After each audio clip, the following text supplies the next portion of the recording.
Welcome to the sixth and final presentation in the Totem Heritage Center's History of Northwest Coast Art Speakers Series. We want to start our presentation this evening recognizing that the Totem Heritage Center is located on the traditional lands of the Taantá, Kwaan, and Sanya people of the Tlingit First Nations. Our goal with this series is to expose students and viewers to the art and culture of the Northwest Coast First Nations. This series of 6 virtual presentations focuses on a variety of Northwest Coast art topics with conversations between artists, historians, and educators. If you've missed any of the previous presentations, check out our Ketchikan Museums YouTube channel. Tonight's presentation will be followed by a Q&A with the Native Art Studies program students who are participating in this Zoom class. Evelyn Vanderhoop is a Haida textile weaver, researcher, and teacher, following in the tradition of her mother, Dolores Churchill, and grandmother, Selena Paradovich. In her early career, she worked primarily as a painter, transitioning later into working as a textile artist specializing in Ravenstail and Nahin or Chilkat weaving.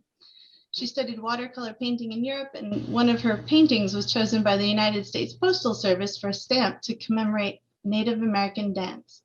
Evelyn has taught many classes at the Heritage Center and was chosen as an artist in residence at the Smithsonian Institution's National Museum of the American Indian, and her work can be found in the collections of the Burke Museum of Natural History and Culture, the Canadian Museum of History, and the Haida Gwaii Museum. Carrie Vanderhoop belongs to the Masset Inlet Eagle Clan and is a weaver of cedar bark as well as Ravenstail and Nahin textile weaving. Carrie earned a master's degree from Harvard University's Graduate School of Education, where she focused her studies on multicultural education and the sociology of schools. Carrie works as the academic lead of the Haida Gwaii Higher Education Society. Evelyn and Carrie thank you so much for joining us this evening. I believe we are starting with you tonight, Evelyn. Good evening. Thank you, Marnie, for that wonderful introduction of me. I just want to make one correction. My painting was used as a reference for the postage stamp. Oh, thank you. Yeah. So my 15 minutes of fame. So my name is Kajuth. I'm a Haida from Masset, Algittens, Gitney, and I'm honored to present tonight on some of the research and experiences I've had with the traditional textiles of the Northwest Coast. I thank Carrie, my eldest daughter, for joining me and also speaking on her experiences with the art. She's been weaving Nahin and Ravenstail for as long as I have, actually, and I often let people know that she's faster and as good as me, or maybe better. But I thank her for joining us, and thank you for that introduction, because it is very close to our traditional way of introducing ourselves. I am Dolores Churchill's daughter. I am Selena Paradovich's granddaughter, and it's been quite a wonderful family to be part of, being that they have been culture bearers and have continued the art when many people were not weaving. And Selena, my Nani Selena, was one of the first Native teachers that pretty much initiated Native studies through the University of Alaska and the Southeast campuses throughout the different villages and towns. And so she lived to be a good 96 years old, or no, 95. Anyway, and Carrie my eldest, actually remembers her Nani and all of the influences. And we were really lucky. I was born and raised in Ketchikan, Alaska, and my Nani Selena lived right next door. So we followed the seasonal harvesting and gathering.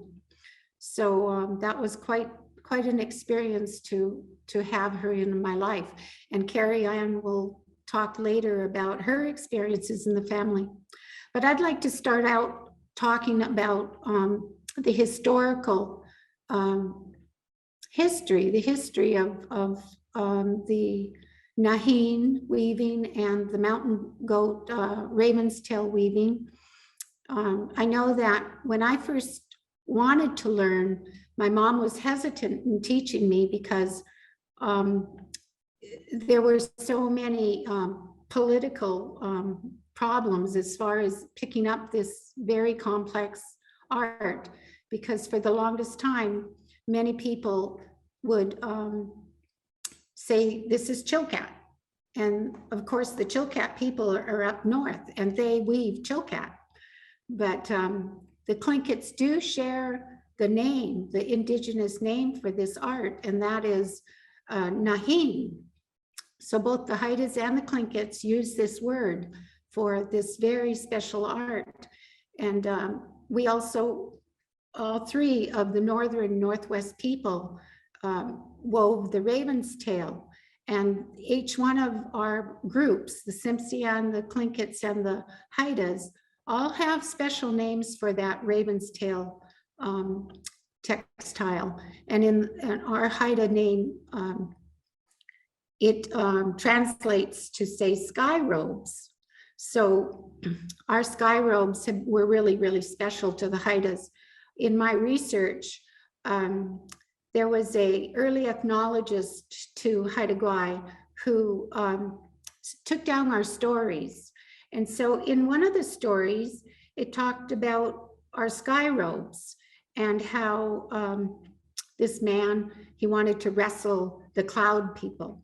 So he went and strengthened himself to go and rescue his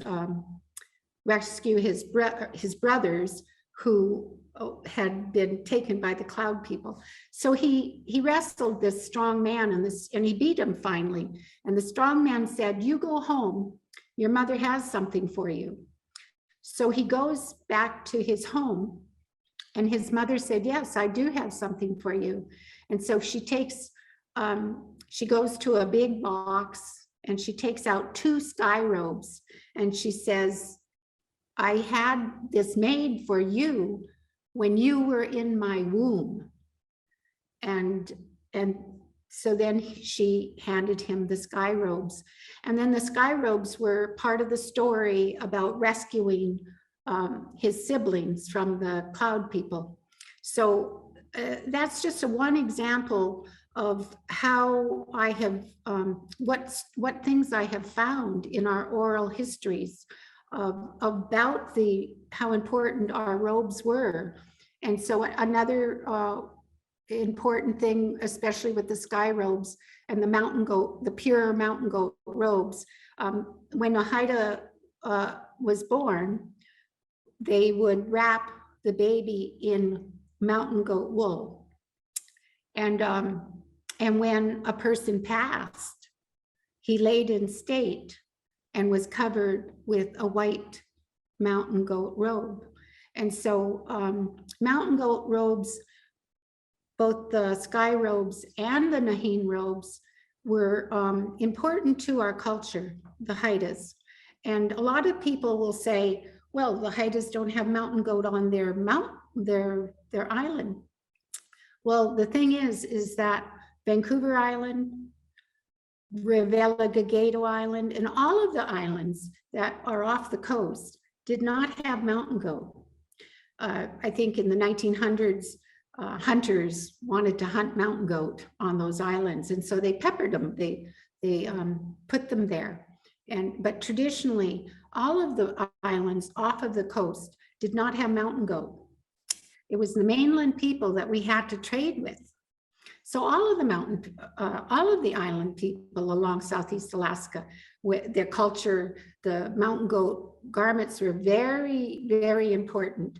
And all the island people had to trade to the mainland people for the mountain goats. And the Haidas were strong traders. We had our big canoes and we had halibut and we had black cod.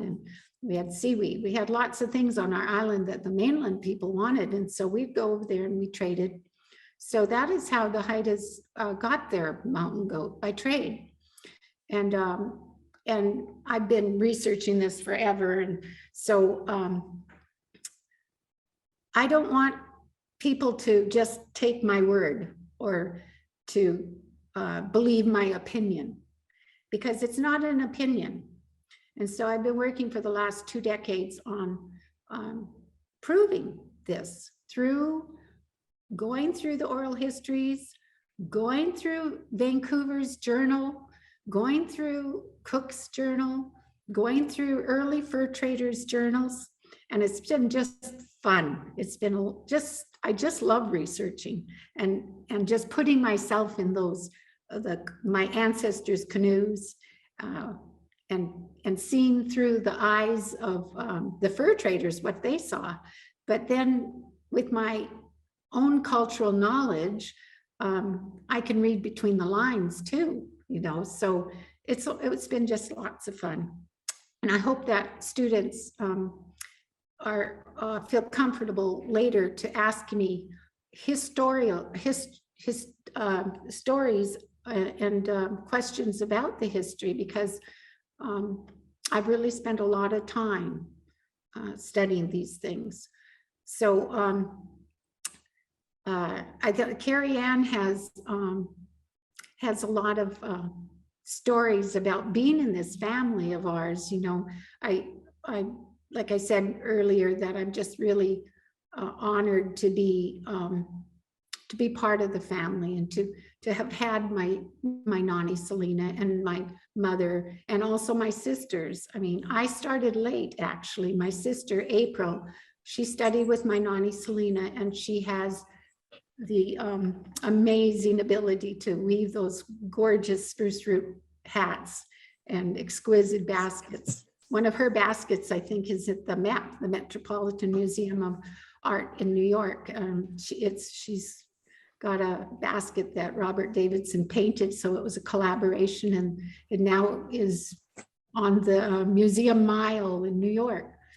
And then Holly, I mean, all who know, who are in Ketchikan and throughout Alaska know how much important work that Holly has been doing. She's right now kind of stepping into the shoes of my mother, Dolores, who years ago, Holly was saying, I don't want to know anything but Haida.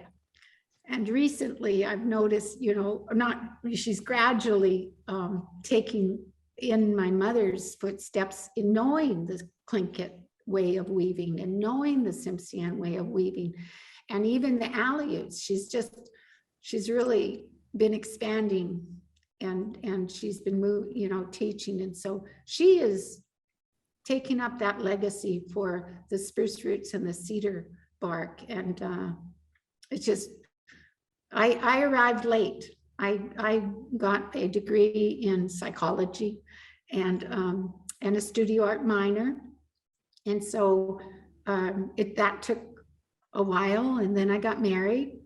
And I'd like to say that I'm the mother of these 3 amazing children of mine, and my daughters weave, and I'm, like I say, it's just wonderful to pass on this knowledge to younger people. And I have taught, and teaching is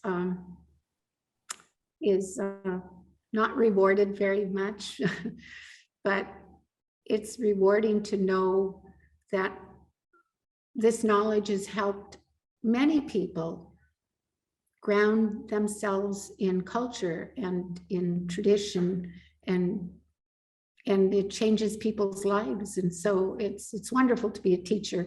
It just, sometimes you just don't get too many rewards outwardly. So I'm going to pass it to Carrie. I'm sure I will speak later, but I'd like to hear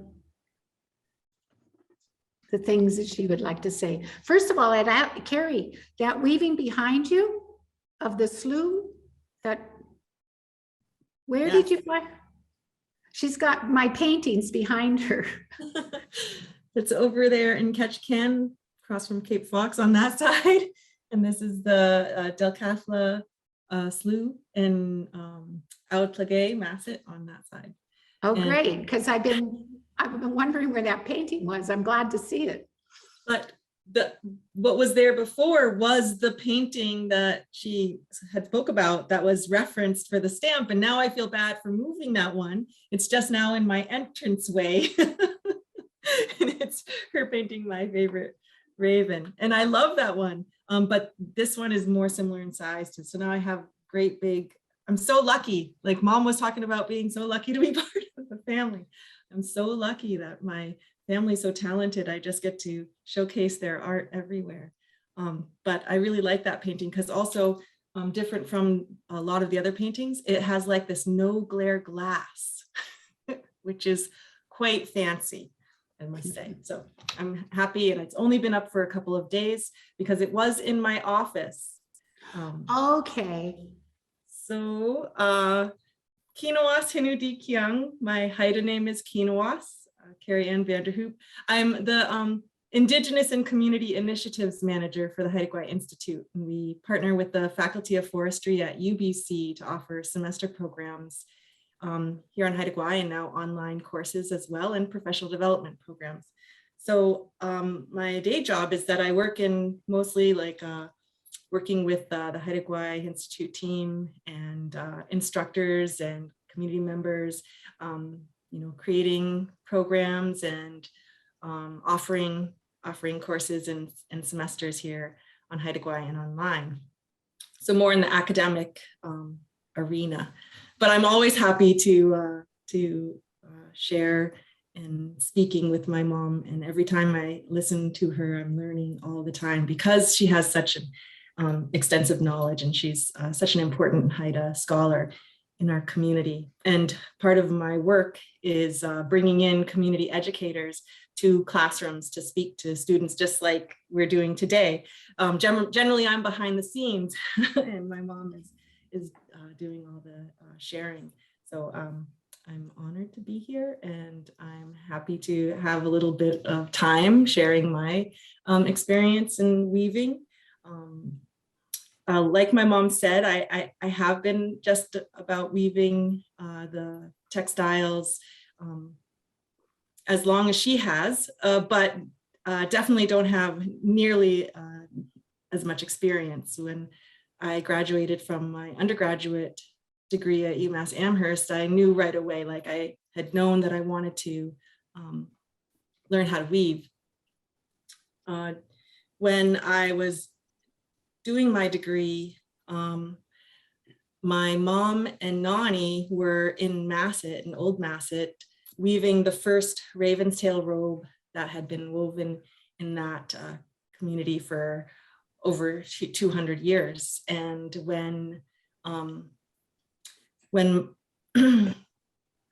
they had started, what the story of the raven's tail geometric weaving techniques is that there was only a few examples left of those robes. There was, some of those examples were just the sketches or paintings from those early explorer and early fur trader ships that Mom was talking about, that she was reading those firsthand documents to do her research. And some were just fragments of those weavings. So the Raven's Tail story of the weaving is a real story of hope and optimism, because no one alive remembered weaving those robes. And so my Nani, or my Cheryl Samuels, who was she was a professor, I think in the university, or she was down in Washington, and she was a professor of textiles. And then she knew of Nani, she knew of Indigenous weavers along the coast, and she engaged with them when she kind of stumbled across this technique of weaving. And together they studied at the museums and studied the examples, and then were able to come into the communities and teach that technique of weaving back into the communities. And now it's such a predominant regalia that you see. when you go to cultural events and potlatches, you see all of this beautiful woven regalia, and it's incredible that it came back to our communities in that way. And I'm always so grateful to that. So my mom was weaving and my nanny, and so I came out to Masset for the first time in a long time to weave with them for the summer. And that was my first experience weaving on any project, wool project. I had, of course, when you're from this family, you're exposed to a lot of the weaving on a regular daily basis. My earliest memories are of my great-grandmother at her table, and I do have a picture of that I'll show later. And so we were always kind of weaving cedar and helping out with cedar bottoms for classes, or making reindeer and frogs for Christmas, that kind of thing.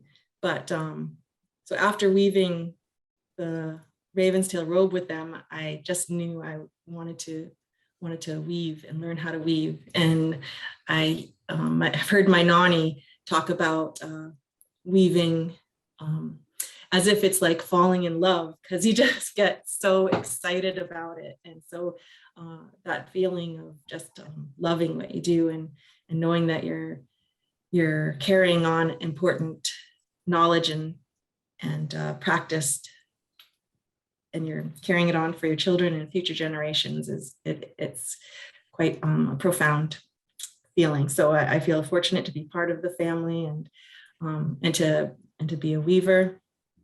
And but I've been weaving on all the large projects that my mother's been doing, and being her helper and assistant.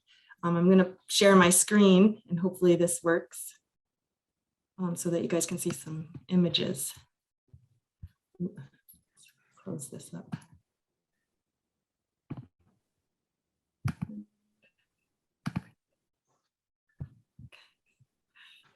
Start this at the beginning. So we'll talk about this robe. That's a picture of 4 generations of weaving. And that's one of my nanny's first Naheen aprons. That's my daughter, Rosalie. And then my mom, and I think that's her second robe that she wove. No, it's the first. Is it the first? Okay. First robe that she. So this is the first robe that I ever, Naheen robe that I ever wove with her. So here's that picture. Let's see if I can't get this to be the slideshow. There you go. So that's a picture of great grandma that I was talking about. And this is how I remember her most. And like Mom said, she was the first Indigenous woman to teach at the University of Alaska Southeast, and she taught Haida basketry, and she spoke broken English, and she taught the traditional Haida way, where she would demonstrate and expect her students to pay close attention, and then try and replicate what she had done and showed them. And my nanny was working as a bookkeeper, and she was not interested in weaving. And in fact, she did not start weaving until after her 3 daughters were grown. So that's Auntie April, my mom, and Auntie Holly.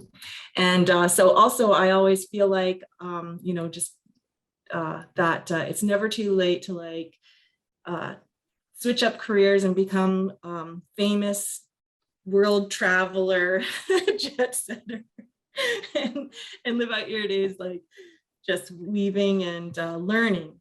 And one of the things that I admire about my nanny is that she seems to have, she's just the most generous person, and she seems to have this abundance of never ending energy, and she's always there when you need her too. So all of the important events in my life, I remember her making time and being there.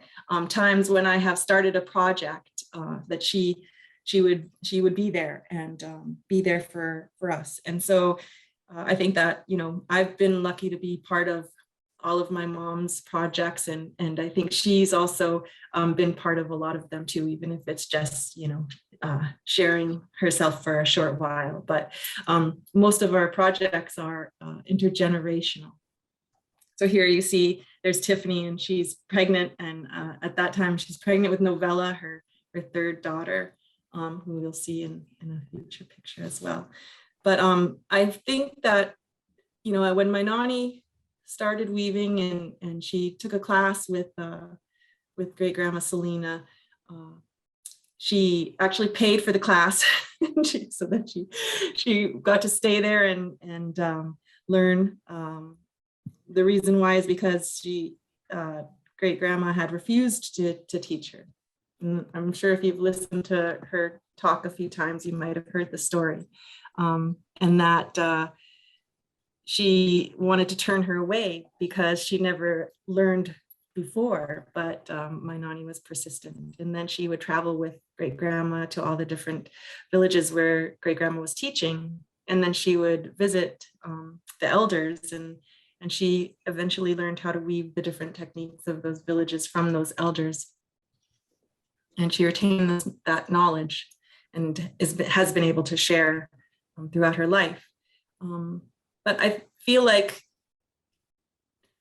she's so youthful and full of energy and has so much to give, because she also has this incredible childlike curiosity to learn and to just keep on learning. And wherever she goes, wherever she's invited to, she's sharing her knowledge, and there's like a reciprocity, so that it just keeps on going and keeps on going. And I aspire to that, even though it seems like I've been stuck in my house for the last couple of years and not going too far at all, unless it's through these Zooms. Okay, Mom, you're gonna have to, is this again your first robe? Yes, this is my first robe again. Can you hear me? Yeah. Oh, okay. Yeah.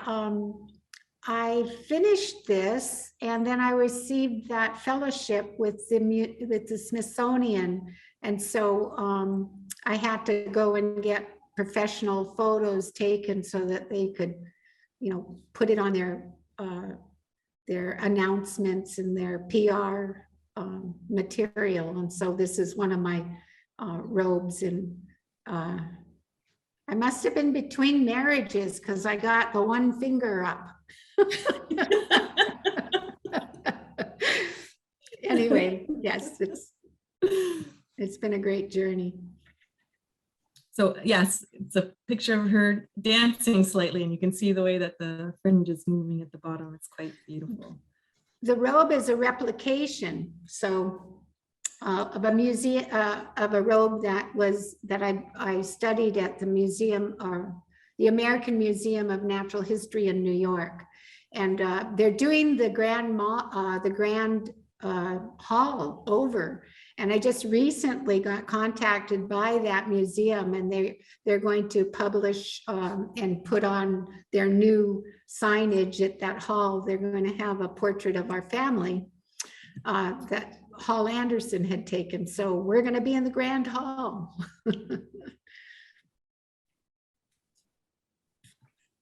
This raven's tail robe is the first raven's tail robe that I wove, and it was commissioned by David Boxley, not young David Boxley, but I was able to do this robe. I started it in Kingston, Washington, and then I took it with me to complete while I was studying at Harvard, earning my master's degree. And I finished it at the same time, so I was able to actually wear it during a ceremony, a graduation ceremony for the Indigenous students there. And I was able to speak about it, and what I had said about my experience weaving this robe at the same time as I was earning my master's is that to me, it was just as important, or even more important, the knowledge that I was gaining from weaving this robe and having that experience of learning how to weave from my mother, as it was for me to be gaining that academic degree. and that I acknowledge that these techniques of weaving are ancient, and that it's important that we, continue on our traditions and our practices, and invest just as much time with relearning our cultures and languages as what we do to, our educational pursuits. But every once in a while, I get to see this robe dance, and I've been really fortunate that most of the objects that I have woven, that I've let go of, are going to back into communities. And I've been weaving with Mom for a long time. So this is a weaving project where she was replicating a tunic. And this is a cape that we wove together. She wove most of the front and I worked on the back. We showed this in Santa Fe during Indian Market. And this is your ravens. I think I have a picture of this one. This is the one that is has two different designs. And I wonder if you speak to that, if I can get that picture up. Yeah, I was very honored to weave that raven's tail robe that got collected. It was a commission by the Boston Museum of Fine Arts. And years ago, my mother, Dolores, had written an essay about how weaving of the Northwest Coast, and weaving in general, really, it can be raised to high fine art. And so she wrote this many, many years ago. She wrote this essay, and it was published about how she felt like the art was a fine art. And so when I got this commission to be inspired by a robe at the Harvard Peabody Museum, it was a wonderful opportunity. It was kind of scary because a lot of times I have been doing replications and I fall back on the wonderful designing of my ancestors.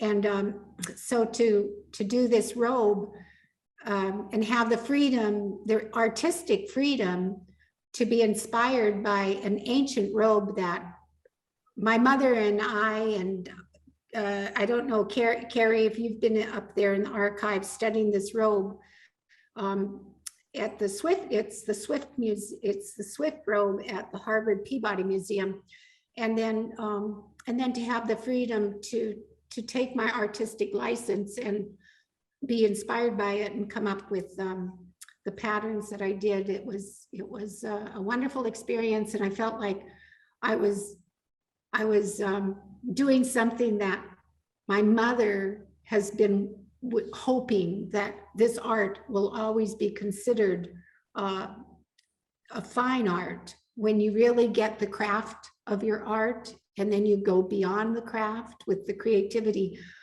So this robe is at the permanent collection of the Boston Museum of Fine Arts, and so it was a fun experience. And if you ever go into the Boston Museum's the Fine Art Museum webpage, they have a video about me throughout the year that I had woven it. They show that the movie there, that video there on their website. So if you are curious about that, you could go to that link. I'm glad I could find a picture of it so quickly.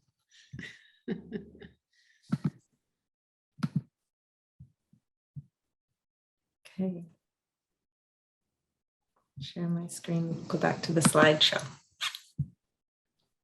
I'm glad you have the ability to do all of that.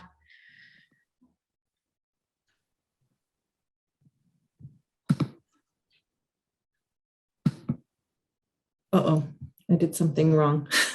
Just as you jinxed me. Let's see, try that again.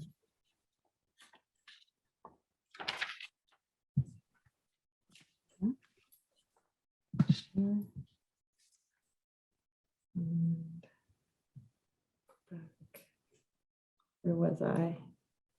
Oh, yeah. So, Mom, I know you wanted to talk about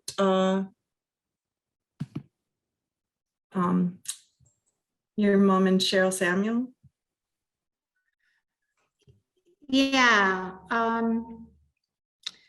When I first started weaving, like Carrie said, my mother was just so excited about doing a circle and weaving this weave. She just, it was like falling in love. And so she was studying with Cheryl in Victoria, British Columbia. And Cheryl brought them to the Royal British Columbia Museum to study the textiles and the robes that were there at that museum. And so they left notes. So, after her study, and when I started getting interested in the textiles, she told me the story about how they had gone into the museum and studied those textiles. And she talked about this robe that was very, very unique, and that it had been collected in, I think it was 1888, from Haida Gwaii. And the person who collected it, his name was James Deans.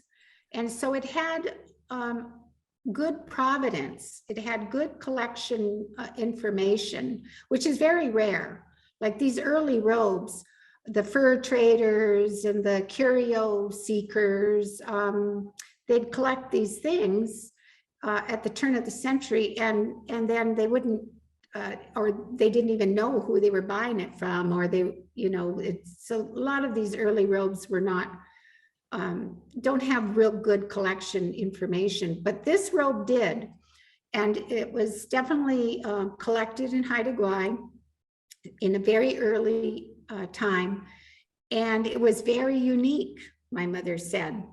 So when I started doing the research, I definitely wanted to go see their note. Well, I saw their notes, and then I wanted to go see the objects. So I went to Victoria and I studied this very tattered Nahin robe, and it just was just exquisite.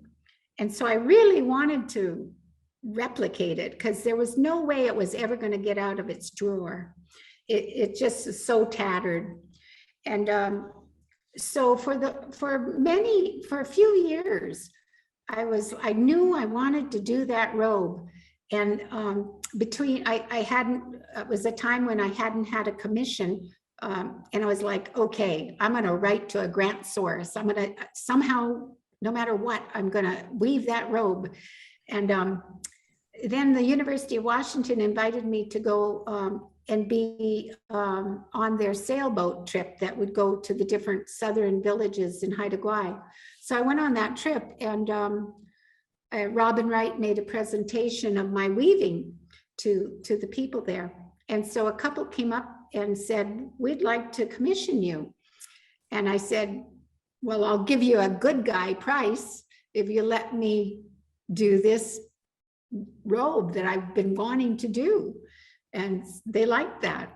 So I got the commission. So I didn't have to go write a grant to get going, And so, so it was just an amazing experience. And that's the one that Carrie and I, we really did a lot of weaving together on that one. And it was so unique. It was what I feel from studying the oral histories. It was like an illustration for this one old story about the ruler of the sea, the monarch of the sea, the ruler of waves and weather. So if you want to put that pattern up, honey, then I can talk about that pattern that we slowly revealed. Yeah, so here, right in this photo, we, this is the very beginning. Tiffany, my daughter, she's the younger daughter, she spun a lot of the warp that went into that robe. And there, you saw her pregnant a little earlier, and there she is with little novella. But so she spun about half of the warp, and then Cheryl Samuel's daughter, Elena, spun about half of the warp. And so the warp was very special to me. And then when I studied the pattern, we don't have our men pattern makers anymore. That is one of the weak links to this art, is that, it's an art that has to have both the weaver and the designer work together, because it's different than the flowing patterns of graphic designers and carvers, because we are kind of restricted with the warp and the weft, the horizontal and the vertical of our warps, and our wefts. But so it's more squared off usually. And so it takes a special amount of studying to get the unique way of patterning. So anyway, I blew up the photo and put it on a projector and put it on the wall, and I traced it. And so I was the pattern maker for this particular robe. So I put it on, painted it with Indian ink, so it would last the 2.5, 3 years that I would be weaving. It wouldn't, if it got accidentally spilled with water or coffee, it wouldn't run. And then I have engineer paper that I painted it on, So that's the pattern that I followed. And it did take many years of weaving, but I had Carrie and we had fun. And as I was weaving, there was those eyes. And then it was the three of us. We always felt like it was there with us, and it wasn't just wool and cedar. It became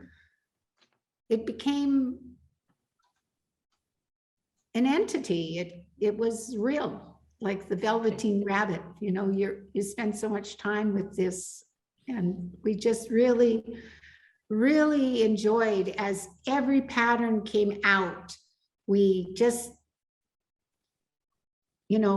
felt really close to it. And it was just yeah. So there's this story about this gambler, and he lost everything, and so he's pretty sad. So he jumped into his boat and is just drifting around and just despondent, just sad. And then a bird comes up, a surface bird comes popping up out of the water, and he says, "My grandfather calls you." And the man is like, what am I hearing? And the little bird pops up and he says, "My grandfather is calling you." So there was kelp heads. And so he went down under the water following the kelp. He took the kelp head and he followed it down the kelp. And the kelp turned into the ruler of the seas totem poles in his underwater house. And so on this pattern, you can see the rounded face on the side with the hands. So we just figured those are probably the kelp heads that the man came down into the realm of the underwater ruler. And then, so he goes down there and has many experiences. And there are stories that say that the undersea water ruler gifted him with a robe So, so that I felt like this pattern was just something so unique that it had to come out. And there is no, a lot of times pattern boards, the big cedar painted pattern boards, they're shared, they're passed down, and they're done over and over again. You'll see pattern board and the patterns are done again. Well, this is unique in all the world. There is no other robe of this pattern. And so it was just definitely, I needed to bring it out. And then I also wanted, we are very concerned about ecological, our environmental health. And we had so much reverence for the power of the ocean that our patterns declared our reverence and our wish to appease the rulers of weather and waves. And so we just really felt good about bringing her forth. And you can see that in the background, there's the painting that I have commandeered and put up in my house. She shifted her paintings around, and then that one got shifted over here. Lucky me. So this is, Let's go back. Yeah, this is how tattered, one of the worst places was right there in the center. So never fold your woven objects, always roll them or store them flat. But so this one had been folded, and this is what happens when robes are folded like that. And so I had to repair it in my replication. And but these are the places where you see the secrets too. I know Cheryl Samuel, when she researched the Raven's Tail for the Raven's Tail book, she learned lots of things about the techniques of the early Raven's Tail weavers by looking at the damaged fragments of some of the fragments that were found in archaeological digs. And so it happens, and we just have to be really careful with our textiles when we store them.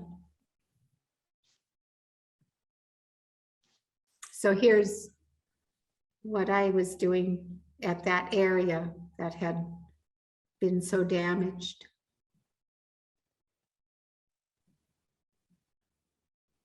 And that's when his eyes came out. It happened right away that she joined us in our weaving.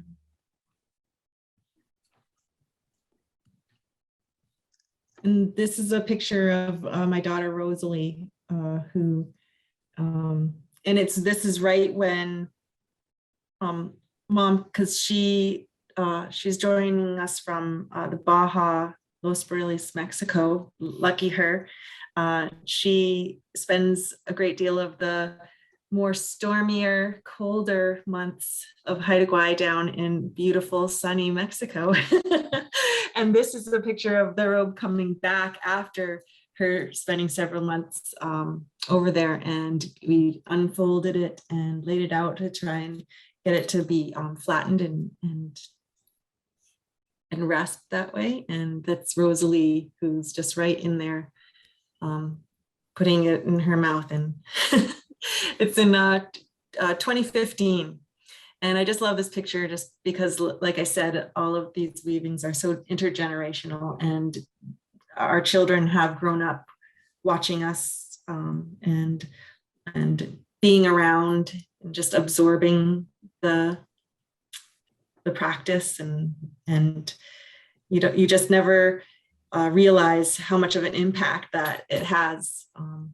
And I just know that we've been fortunate. I'm fortunate to come from a matrilineal, unbroken line of weavers, and that I just feel so blessed to have my daughter to be part of that and pass that on to her. That's us just weaving away. And then there's you can see a little bit of detail of it coming together.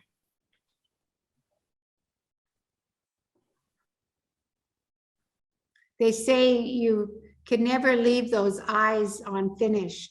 Don't go to bed until those eyes are done. And also, my mother had gifted me with mountain goat wool, so I don't have enough to make a robe, but I do always put the mountain goat fibers into the eyes, because I think the eyes were very, very important, and they meant a lot in this designing of Nahin robes.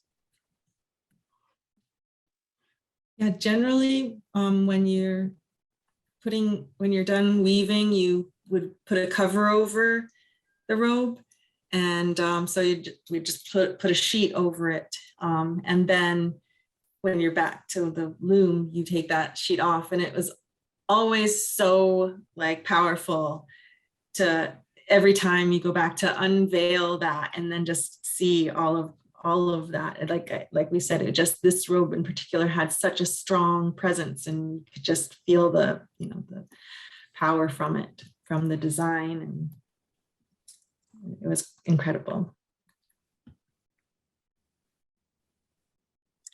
This is when we delivered it, the collector is from Lawrence, Kansas, which happens to be where Haskell is.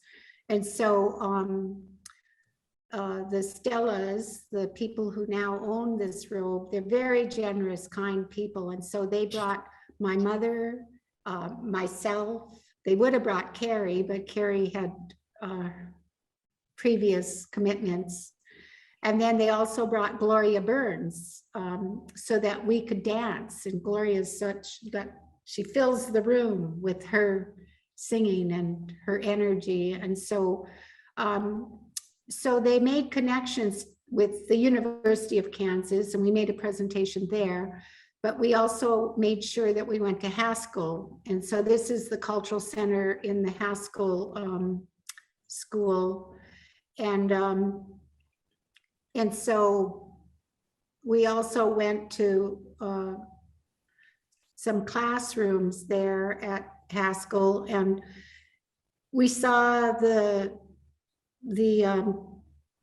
handcuffs that were children's size handcuffs there, and we knew how much damage was done to young people in these institutes. And so it was just really special to be there and to have Gloria there, because we just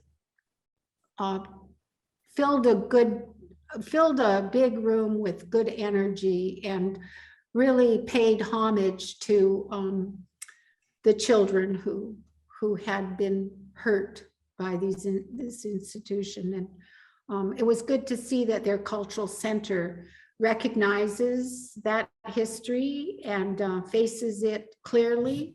And so it was really good. It was a really good experience. And like I say, the collector lent it recently to a traveling exhibit that started in Minneapolis. It was Hearts of Our People. And it was a woman exhibit, and an exhibit of the women's art, Indigenous women's art. And so they were generous and lent it to that exhibit, and it traveled to quite a few venues. One was in Washington, D.C. at the Smithsonian Gallery there. Anyway, it's wonderful that Elizabeth and Valentine, Stella are so generous with the robes, and that's one of my requirements too. I always I want people to be kind and good people who have these things. And so we had a dance and we had a presentation, and the ceremony of dance is really, really important when you're completing things. And in my research, our ancestors had every special object was finished with ceremony. And so I always make that a stipulation that even if it's going to hang on a collector's wall, or if it's going to be danced in potlatch, it still needs ceremony when it is completed. And so most people understand that requirement, and do that.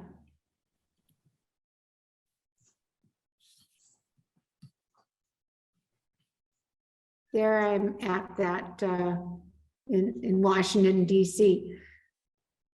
It happened just before the pandemic, actually right there at the pandemic. So just before February 2019, I think I traveled there. And Anyway, that darling dress. oh yes, was worn Lisa by a Telford. cousin. That's my cousin Lisa Telford. She learned from Holly, the garment construction, and then she learned from Dolores, my mom, with her basketry, and she's just phenomenal. Level. She does. And that was really, it's held up by string. You can barely see it, but it was really alive. I mean, it moved. It would move quietly and slowly. It's just amazing. It was so spiritual. It's just the spirits are right there in that area with the dress and the robe, and it was pretty amazing. And there, I think that is the photo with on the collector's wall in Elizabeth and Valentine's wall that they're hanging it there. They did collect a box from Reg Davidson so that they could store that in there. But they like it so much they hang it on their wall. Do you want to talk a little bit about the box design that has the similar? Yeah, let's see, Lieutenant Emmons and Boaz, as well as Newcomb, these early ethnologists, recognized that the Naheen robe designs really echoed the box designs, and the storage boxes, the burial chests, they always had the ruler of the sea on them. They had these big faces. They have, this one has what I think is the kelp people that helped the man go under the water, but a lot of them are the unique thing about this design is that usually a robe will have only one beam, that center beam, and then some people think that the birds on both sides are profiles of the main beam, but I really believe they're bird profiles, and I think it was the raven, because raven really was a transformer early on in our culture. So I think that the raven is a very important part of every story. So those side panels usually have on the top a raven bird profile, but usually that main center area is one beam. But in this robe, just like the box designs, they have an upper and lower area. And if you look at this pattern down below, there's three faces in the middle there. Down below, if you look at those white, the ones without the mask, they are dorsal fins of a killer whale. So we've got two killer whales, and we've got the spirit of the main being, and then we have the ruler of the sea, and then we have the ruler's helpers, those round kelp heads. So and a lot of the stories where people are going down, the hero of the story is going down to confront or to request favors to the one in the sea beam. they're brought down by killer whales. So sometimes killer whales will bring people down into the domain of the ruler of the sea. So it just kept on unfolding. That story kept on unfolding in front of us as we wove. And it was just so exciting.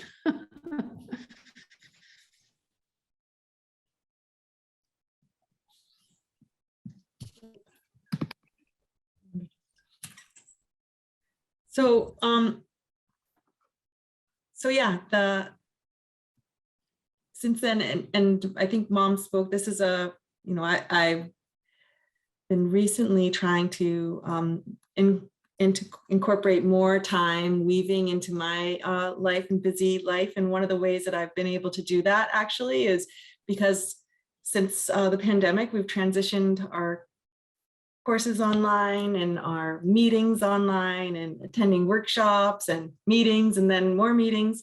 So I started weaving during my meetings and workshops that I attend and courses that I have been attending. So I am at my loom now, and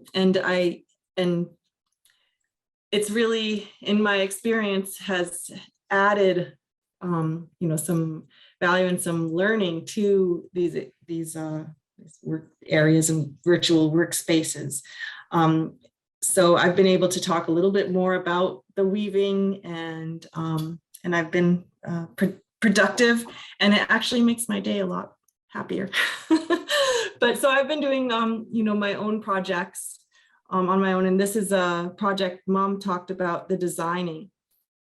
And working with, that traditionally the men who were design artists would create the pattern and put it on pattern boards for the weaver to then, translate into the wool garments.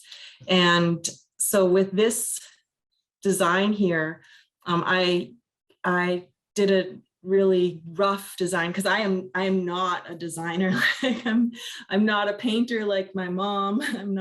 My sister's really artistic, and she does some design. She's taken classes with Robert Davidson and David Boxley, and she really kind of picked up on it. I would do the same classes and not really pick up enough. But so I roughed out this design, and I was really fortunate to have Jolin, who was just a good friend, and I was a good friend with his partner, and I love his children, and so I asked him if he would help me out with this design. And so he agreed, and we did this together and did back and forth, and it was really a learning process for both of us. So this is a truly collaborative design that I had the honor of doing with Jolin, and it's a diving eagle and kingfishers on the sides. And part of the reason why the design was important to me is because these are seabirds, and like my mother said, we are caretakers, and we have been sustained by our environment and our oceans since time immemorial. And so we're also defenders of our lands and waters. And it's just out of a concern of where we are and how important our waters are and how they sustain us and sustain our relatives, plants and seabirds. And that's a piece that I kept, because once I was finished weaving it, I was like, there was just no way I could let go of it. So it's been in some shows, and I've been lucky to have it. It felt a bit like a glove, right? It was just, you put it on and it just hugged you. And then this is an example of what I have been weaving on during my working, and it's it's a headdress that kind of a little miniature design that I have adapted from an old design and made some changes. And a lot of I think weaving in the way that you learn is from those old pieces, and just trying to replicate and trying to, adjust the design and modify it to fit the object that you're working on, and just practicing those techniques and shapes. This is a pouch that I actually wove for Jolin. I traded my Rosalie's father raised a memorial pole for his grandfather for his chinny, and Jolin helped him carve it. Tyler had never carved, before, and certainly not a pole, and so they did it together as a project. And so for a gift, Tyler asked me to weave this for him, and so I was very happy to. And then I got cases of jarred smoked salmon in trade. And I wanted to include my sister, Tiffany, Huckleberry Woman earrings, because she weaves as well, but she's been beading jewelry for the last several years, and she's been quite successful at it. And she takes the traditional weaving designs and incorporates them into her beadwork, and she's just been so successful in her business doing this. And most recently we all went to New York to celebrate her because she was invited to a contemporary jewelry show where they chose 40 artists, and it was one of the largest contemporary jewelry shows in North America. And she got to feature her artwork there. And then these are her newest creations. She's working with really, minuscule sized beads to create these designs. And so this is a Naheen face. And then she has the ghost face in the center, and this all my ancestors on a circle design, and then the raven's tail chevron design. And so you can see the detail in the earrings design there. And then again, the Naheen faces. But it's just such a lovely way that that artwork is carrying on. Translated.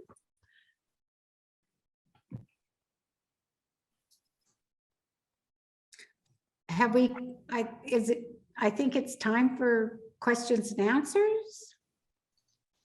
You can absolutely do that. Students in the class, if you haven't put questions in the chat, please do, but we do have a few to start with. Are traditional weft dyeing methods still practiced by any modern weavers, like the use of iron, lichen, copper, etc.? Not necessarily as a standard practice, but as memorialization, perhaps. Yes. When we were still in the house, and my mother was doing weaving with the spruce and the cedar, and I hadn't rushed off to university yet. In our laundry room, there were jars of dye and urine and all of the traditional things, because like Carrie said, Dolores Churchill is just full of curiosity. She's just a forever learner. And so, of course, she wanted to learn how to mix those traditional dyes. And so you'd walk past those pots as you wash clothes. And anyway, yes, people still do want to use the indigenous material and the ways of dyeing. And dyeing was a really, people would fast and had proper protocol in how to approach their materials, and dyeing this special mountain goat wool. I mean, like I said, it's a trade item. It was a luxury item. It was a valuable item. And so whatever you did with that goat wool, you brought respect to it. And so, so there were protocols to approach this traditional ways of dyeing your wool. And today, like I see that Dorica is teaching that, and that's wonderful. And I know that I was a co-curator for this last summer's exhibit there in Juneau at the State Museum, and part of that exhibit had a space for that very special thing of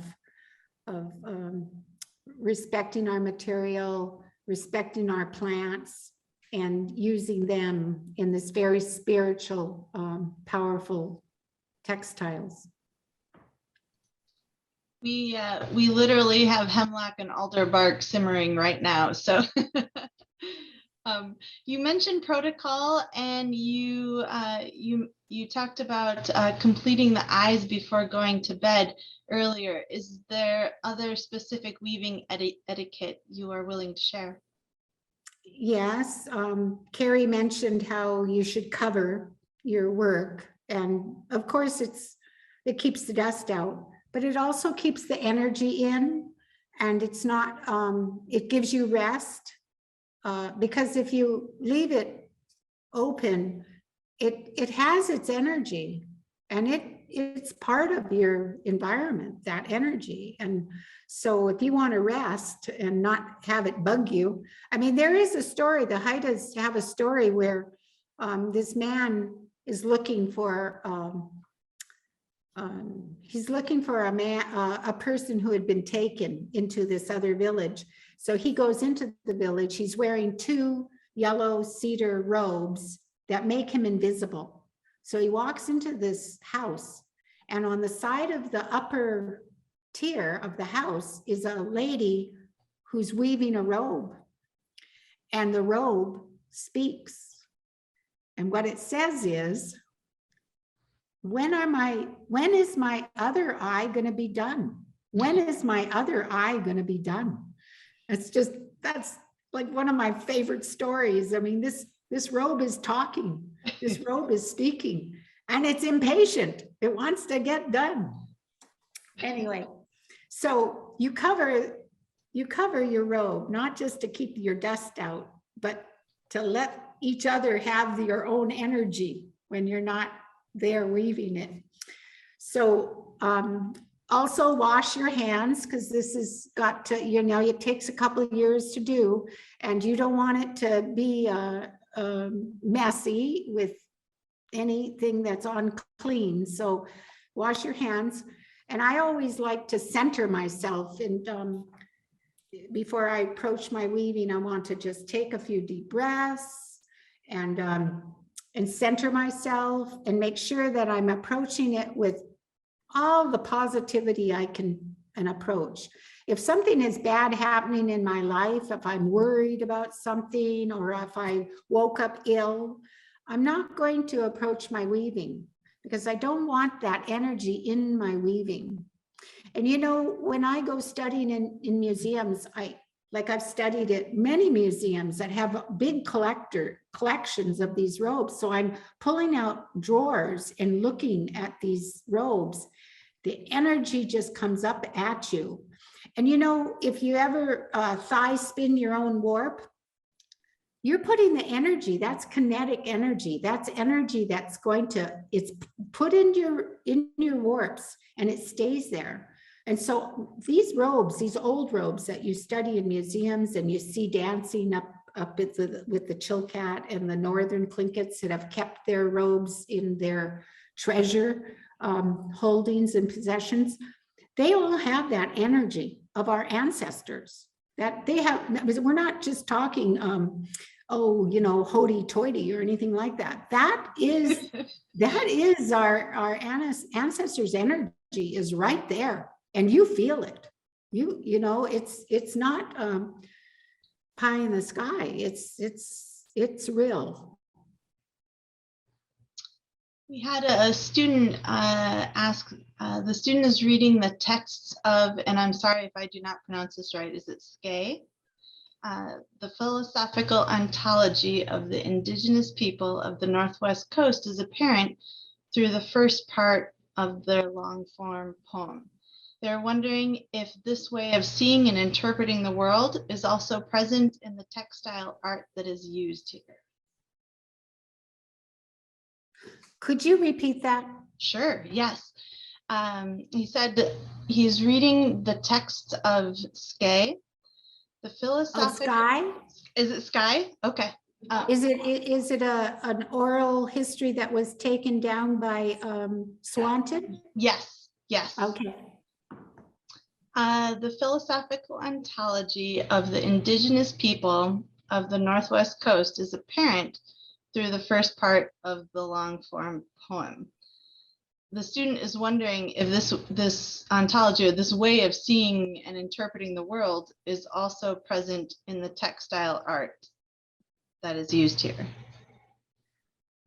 Yes, they're connectors to our ways that came before contact. So they're gifts to us. They're windows to the way the things that were important to our ancestors come out in our robes and come out in our art, so that they're windows to the world view of our ancestors. And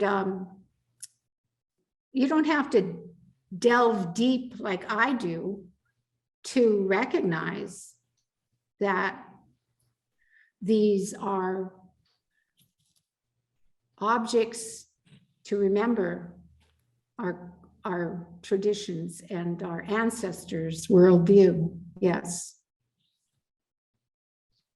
I have a student who asked, if a parent has passed away and we have found their designs, is it okay to use them?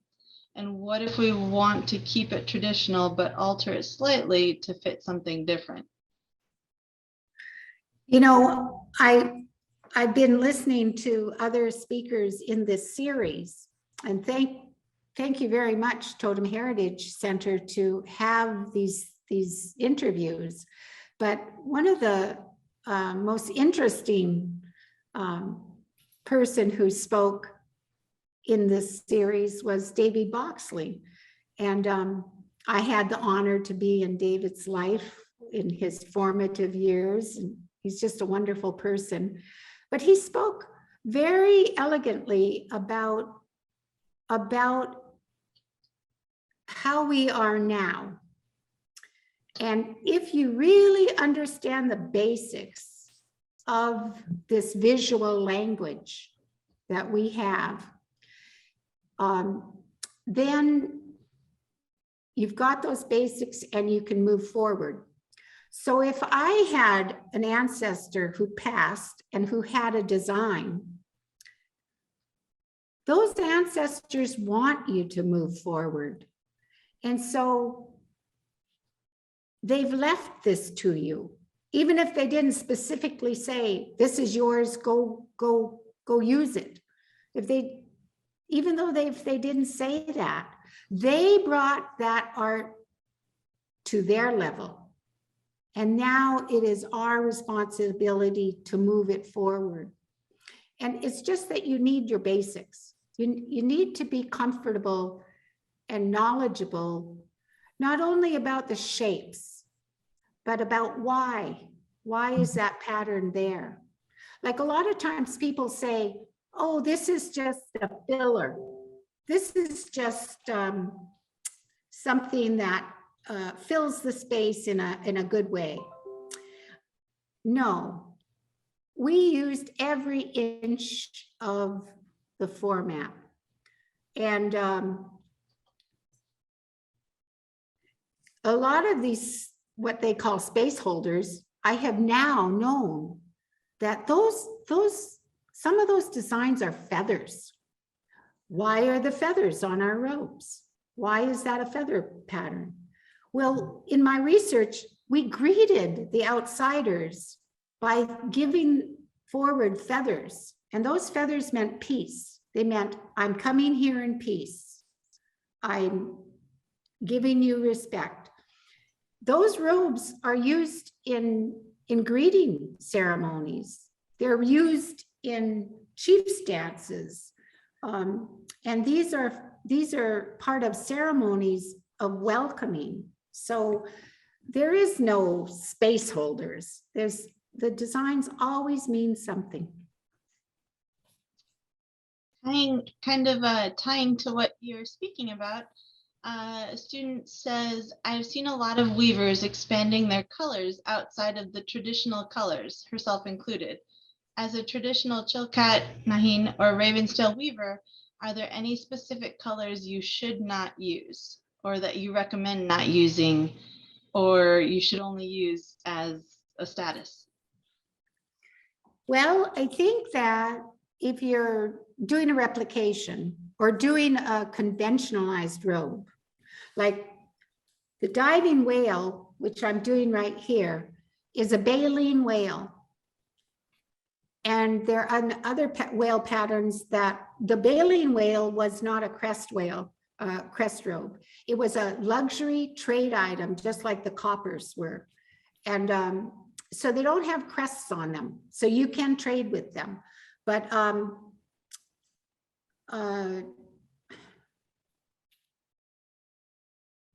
lost my train of thought. Say the question again. She was wondering if there's certain colors that that you absolutely should not use, or some that should only be used for certain things. Right. Okay. So these conventional patterns, robes like the diving whale, they are so conventionalized. We worked about more than 1,000 years. Our ancestors brought this to us. So I wouldn't mess with those colors or that design. That design needs to be that design.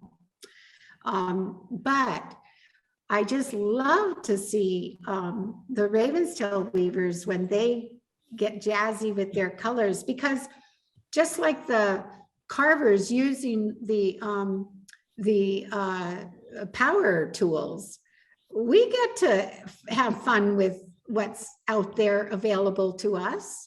And so I think it's great. And especially, like, I think Lily is working on a contemporary piece that's just, I can't wait to see it done.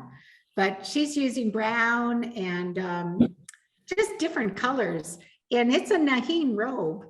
She's using our ancestors' techniques, and she's moving forward with this contemporary pattern using those ancient techniques. And that's exciting. I love that. And in the times when I have the freedom to do something new and different too, I would do that. Like I put the blue in that Nahin, or not, in that Ravenstail robe that's at the Museum of the Boston Museum of Fine Art. Blue is not contemporary for Ravenstail. I mean, it isn't traditional for Ravenstail, but I wanted to bring it into the future with the fine art. And so, yes, there are rules and there's basics, and everybody should learn that before they fly off and use their own wings. But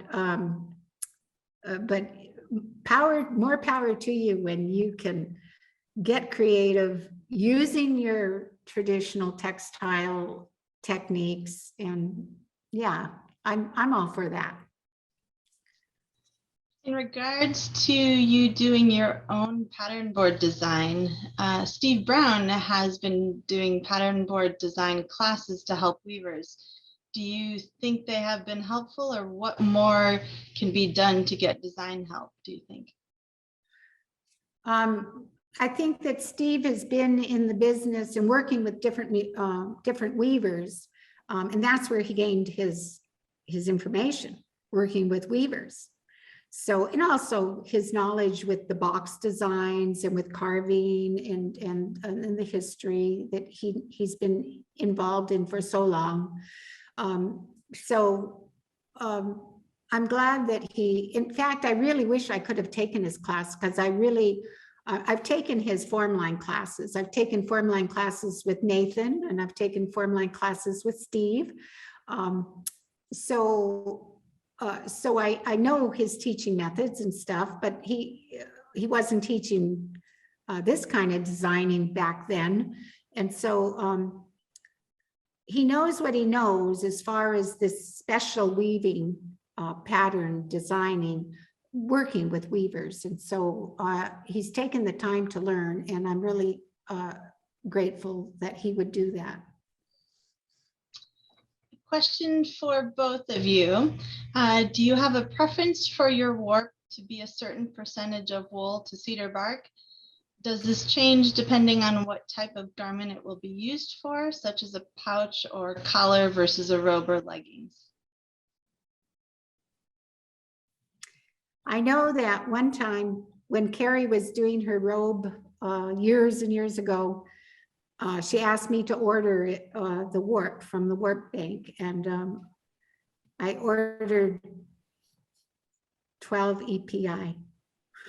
And she's like, what? 10 EPI would have been better. So yeah, the size of EPI does change with the objects that you're making. So if you're making a big robe, 10 EPI is good. 12 EPI is fine. And I know some people who will do a full-size robe with 14 EPI. I like between 10 and 12, you know. But it does make a difference for the time and for the fineness. As far as the cedar, I think that the more cedar, the better. But the cedar strands have to be very well prepared and very fine. So it has to have a good balance. Yeah, I will say that I noticed that in visiting in old robes that I've, had some worn to them, it surprises me how much cedar is within those warps. And so I like the, I don't do a whole lot of preparing. Of course, I'm not someone who's a full-time weaver, so I weave when I can. But if, the last time that I was preparing, just having that in mind, remembering, the amount of cedar, and it seemed like there was more cedar than, even the mountain goat. Like it was just, such a strong warp. And so just imagining how it's going to be when, years and generations from now, when somebody's taking a look at your robe, maybe you don't want it to not have those strong bones that are going to carry it forward and also hold the design. So that cedar bark is really important in the Nahin weaving, and especially creating those shapes and holding them for years and years to come. We have another student who's asked, in regards to materials, how much is used to create a robe? Well, this is something that we just figured out for me, because I recently, I'm taking a bit of a leave from work, and I'll be returning to Haida Gwaii Institute, but I applied for a grant in order to start a full Nahin robe. And I've asked my mom to help me start it. So the grant was for the beginning. And so we had to figure out ordering all of the material. And it's quite a lot of material, and I'm really grateful. It's the Gwaii Trust Artist Grant that's gonna help me out with getting that. And for the full-size robe, we calculated that it would be about 1,300 yards of warp. And then for the weft, I can't remember, I only remember by skeins, but it was like you would have to get 12 skeins of each color or something close to that. So it's quite a lot of material that you're looking at for the full size robe. Or maybe it was even 12 for the blue and yellow and 18 for the black and white or something close to that. Yeah, I always ask for, when I get a commission, I always say right off the bat, I have to have the material cost, because I know how to spin, but I just really love to jump right into weaving. And so I'm glad that Kay Parker has that warp bank, and I'm glad that Elena, Cheryl's daughter, Elena, does such fine weaving or spinning. And so, yeah, so I'm always asking at least $5,000 for the warp that I would have to, I think it comes it comes close to that with the warp and the weft. And you want to do really fine yarn. You don't want, it has to be 2-ply too, because our ancestors, even though we have so many wonderful yarns available to us, our ancestors used two-ply yarns, no matter what weight they are. And so no matter what I do, like lace weight or finger weight, I always make sure, I'm always in those yarn stores going like this to the yarn to unravel them so that I see that there's 2-ply.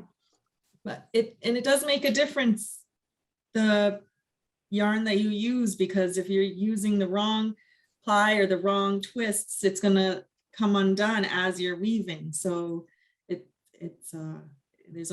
is only a limited amount of yarns available that are appropriate for the use of this technique of weaving. We've got just a couple more questions.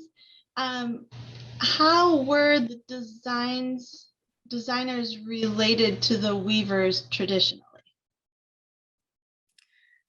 I've seen photos of the Kwaan weavers in very early photos, and one was labeled the husband and the wife.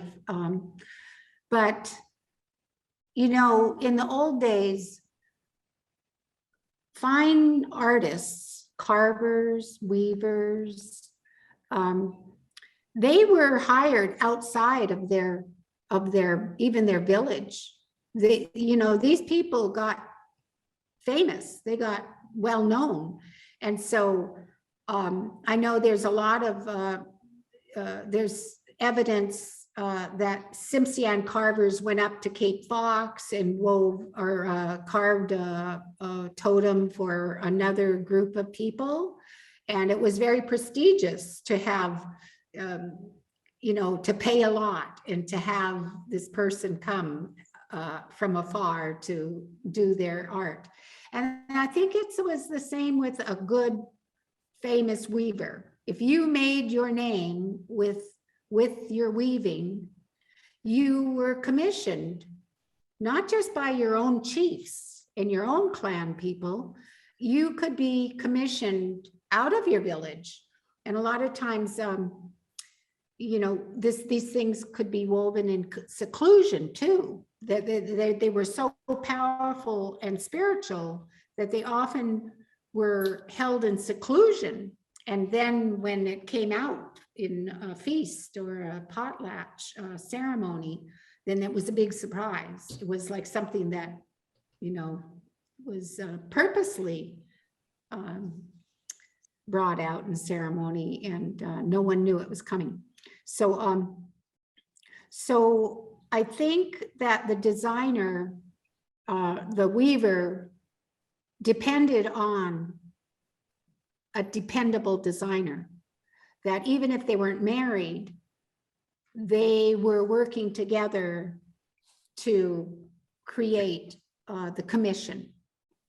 So you get used to each other, working with each other. And so it was a partnership. I don't think it was necessarily a marital partnership, but there were two artists who worked together and continued to work together. That's my thoughts. A technical question, how is the fur attached at the top of the robe? That's a good question, and I'm glad you asked it. Traditionally, we looped them. There's two ways to start a robe, and if you have Cheryl Samuel's book, you'll see she features those two ways. But both ways give space between the heading cord and the first row and the loom bar. You have space there to accommodate the fur, and the fur is cut in real thin strips, like 1/4 inch, and very long.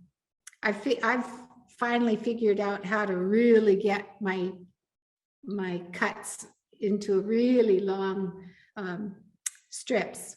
And so you loop them every other warp, or depending on how many EPIs you have, and depending on how thick your fur is, you loop them every 2 or 3 warps.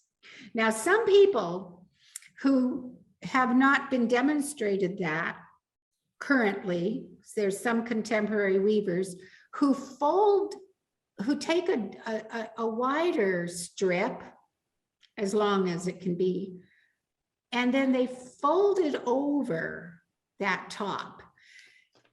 I guess that would be fine if it's just forever going to be hanging on a wall. But that loop, the traditional way to loop it onto that top of the robe, both the Raven's Tail and the Naheen have that traditional loop technique.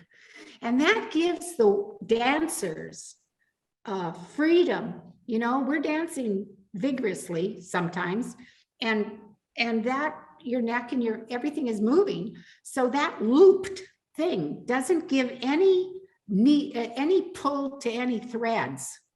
And but that folded over thing that people do, that won't be good for a garment that's going to be used in ceremony and dance. So I have seen people fold it over and then sew it to the top, and that's not the traditional way of doing the fur. Last question, Evelyn. I believe that you have submitted a manuscript. Can you tell us a little about what's coming up? Yes. Well, you know, like I said, I was weaving the Raven's Tail and I wanted to weave the Naheen. And so, of course, who am I going to go to but my mother? Because she had already done a couple of aprons, and she was in love with the technique. And so I asked her, I'd spun my own warp into a ball, and I asked her, can you teach me to weave? And she said no. And the first time I asked her, and then the second time I asked her, you know, a year later or something, she said no again. And so I said, why? So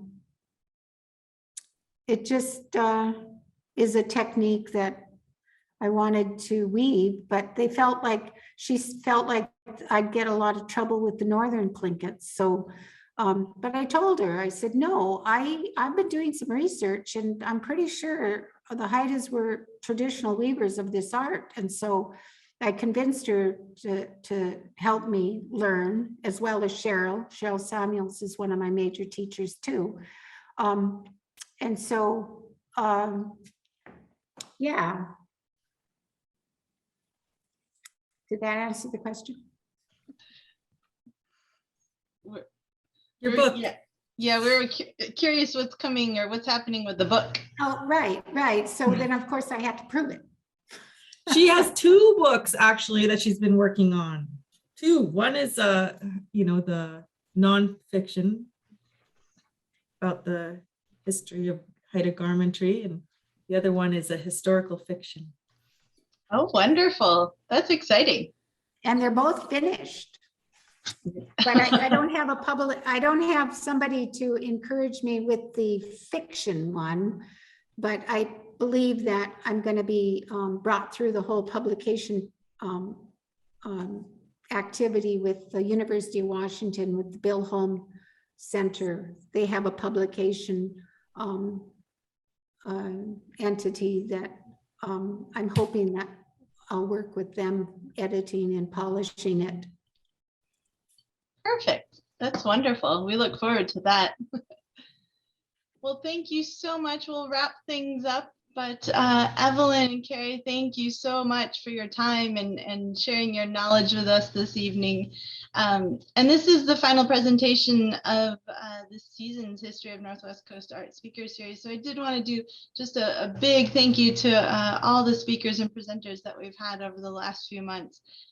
We so appreciate everything that they've shared with us. So if you, anyone watching hasn't, if you've missed some of the past presentations, you can check those out on our Ketchikan Museums YouTube page or YouTube channel. So definitely take a look at that, but we'll call it a night. Thank you so much. And we look forward to seeing what your upcoming projects are. Well, Thank Good you. night. Thank you, ladies. Thank you.